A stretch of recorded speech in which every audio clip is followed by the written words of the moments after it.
অনেকেই আমাকে প্রশ্ন করছেন ২ দিন ধরে কেন রান্না করছেন, কিসের প্রিপারেশন নিচ্ছেন। তো আমি আজকে সব বলবো কেন করেছি, কাদের জন্য করেছি। আসসালামু আলাইকুম, আপনারা সবাই কেমন আছেন? আশা করি সবাই অনেক ভালো আছেন। আলহামদুলিল্লাহ আমরাও অনেক ভালো আছি। এত কিছু রান্না করছি কারণ এখন তো আমাদের বাসাটা অনেক ছোট হয়ে গেছে। গেস্ট কাউকে যদি ভাবি যে দাওয়াত করে বাসায় খাওয়াবো, তেমন আর স্পেস নাই। দোয়া করবেন যেন আল্লাহ আবার সবাইকে বাসায় ডেকে সবাইকে খাওয়াতে পারি। তবে এখন আপাতত নাই। আর গত বছর যেহেতু আব্বা অনেক বেশি অসুস্থ ছিল, এজন্য কাউকে আর দাওয়াত করে খাওয়াতে পেরেছিলাম না। তো যেহেতু ছোট ননদও ইদানিং খুবই ব্যস্ততার কারণে কম আসছে, আর বড় আপু আছে ঢাকাতে, যেহেতু ছোট ননদ রাজশাহীতে আছে, তো প্রত্যেক বাবা মায়েরই ইচ্ছা কিন্তু শীতের সময় পিঠা পুলি করে ছেলে মেয়ে মেয়ে জামাই সবাইকে খাওয়াবে।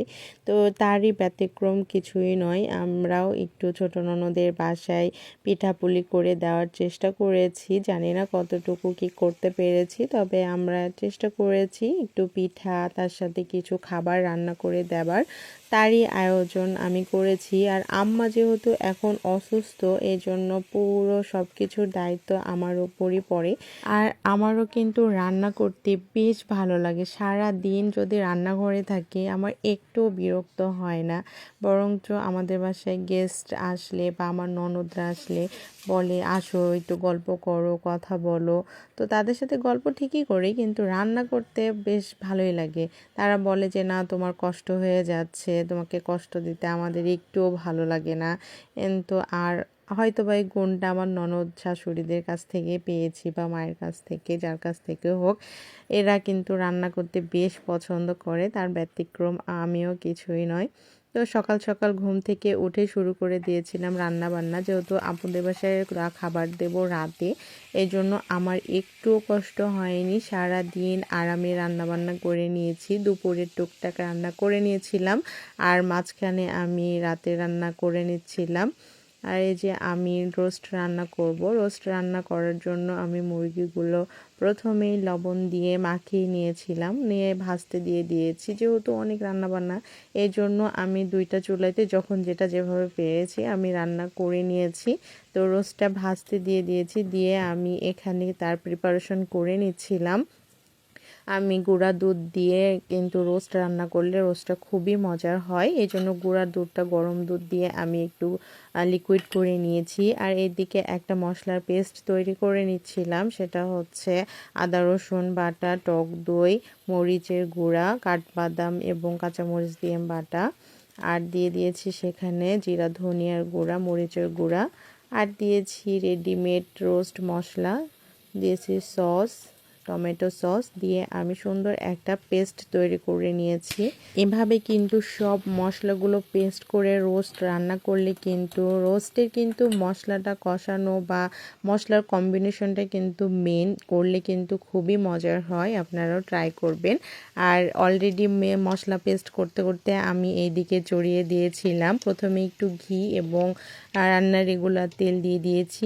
তারপরে আমি পেঁয়াজটা দিয়ে দিয়েছি। পেঁয়াজটা হালকা একটু ব্রাউন কালার হয়ে আসলে আমি এখানে দারচিনি, এলাচ, তেজপাতা দিয়েছি, একটু সামান্য ভেজে নিয়েছি। ভাজা ভাজা হতে আমি দিয়ে দিয়েছি পেঁয়াজ বাটা, দিয়ে পেঁয়াজ বাটাটা সুন্দর করে আবার নাড়তে থাকবো যতক্ষণ পর্যন্ত না আমার যতটা পানি আছে ততটা শুকিয়ে যায়। আর পানিটা যখন শুকিয়ে যাবে আমি যে মশলার পেস্টটা তৈরি করে রেখেছি সেই মশলার পেস্টটা আমি দিয়ে দিলাম। মশলাটা কষানো কিন্তু রোস্টের মেন স্বাদের ওপর ডিপেন্ড করে।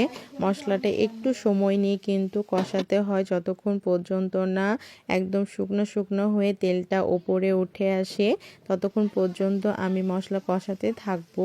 আর লবণ দিয়ে দিলাম পরিমাণ মতো। লবণটা একটু কমই দিয়েছি কারণ রোস্ট যেহেতু আমি লবণ দিয়ে মাখিয়ে একটু ভেজে নিয়েছি, এজন্য পরে স্বাদ মতো লাগলে আবার দিয়ে নেব। আর অনেক বেশি চটজলদি চলছিল, এই জন্য আমি বেরেস্তাটা সেখানে ভাজিনি, আমি আলাদা একটা কড়াইতে আমি বেরেস্তা ভেজে নিচ্ছিলাম। আর এইদিকে আর একটা চুলাতে আমার মশলাটা কষিয়ে নিচ্ছিলাম। মশলাটা আমার প্রায় অলমোস্ট কষানো হয়ে এসেছে। এ পর্যায়ে আমি যে ভেজে রাখা রোস্টগুলো আমি সেগুলো দিয়ে দেব।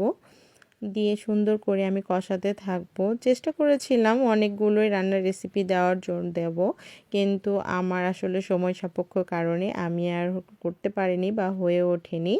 দিয়ে এই যে আমার রোস্টগুলো দেওয়া সব হয়ে গেছে, আমি কষিয়ে নিয়েছি। কষানোর পরে আমি কষিয়েছি মোটামুটি অনেকক্ষণ সময় ধরে। কষানোর পরে আমার যতটুকু পানি লেগেছে, আমি যতটুকু সেদ্ধ হতে সময় লাগবে এটুকু পরিমাণে পানি দিয়ে দিয়েছি। আর সেই সঙ্গে আমি দিয়ে দিয়েছি গুঁড়া দুধটা যেটা তৈরি করেছিলাম সেটা, পরিমাণ মতো চিনি দিয়েছি আমি 4 চা চামচ, যেহেতু ওনারা একটু মিষ্টি পছন্দ করে এবং আমার শ্বশুরবাড়িতেও রোস্টটা একটু হালকা মিষ্টি মিষ্টি পছন্দ করে, এজন্য আমি দিয়ে দিয়েছি। আবারও লবণ যতটুকু লাগবে সে পরিমাণ দিয়ে দিয়েছি, আর দিয়েছি কাঁচা মরিচ, দিয়ে ঢাকনা দিয়ে ঢেকে দিয়েছি।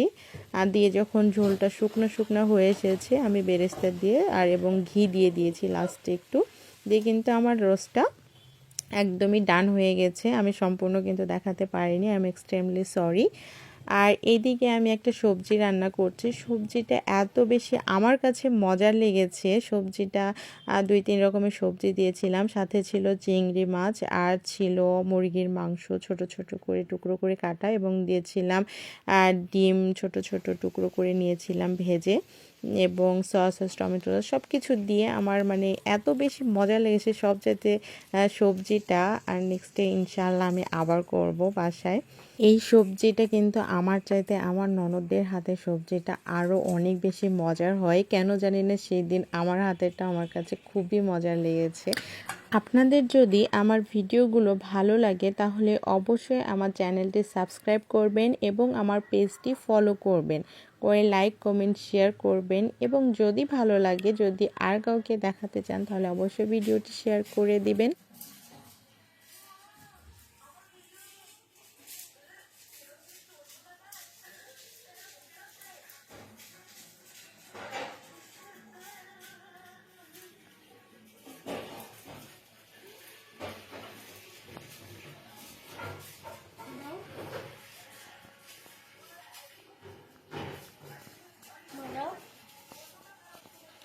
Hello.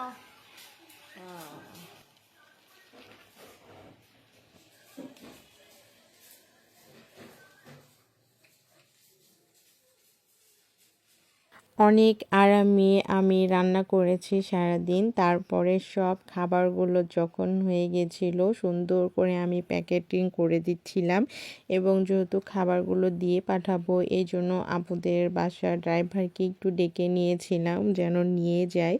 তো ড্রাইভারের সঙ্গে সঙ্গে আমার ননদের ছেলেও এসেছিল এবং আরও 2 জন এসেছিল, ননদের ছোট্ট ছোট্ট 2টা হেল্পিং হ্যান্ড বা মেয়ে বলে আপু ওদেরকে।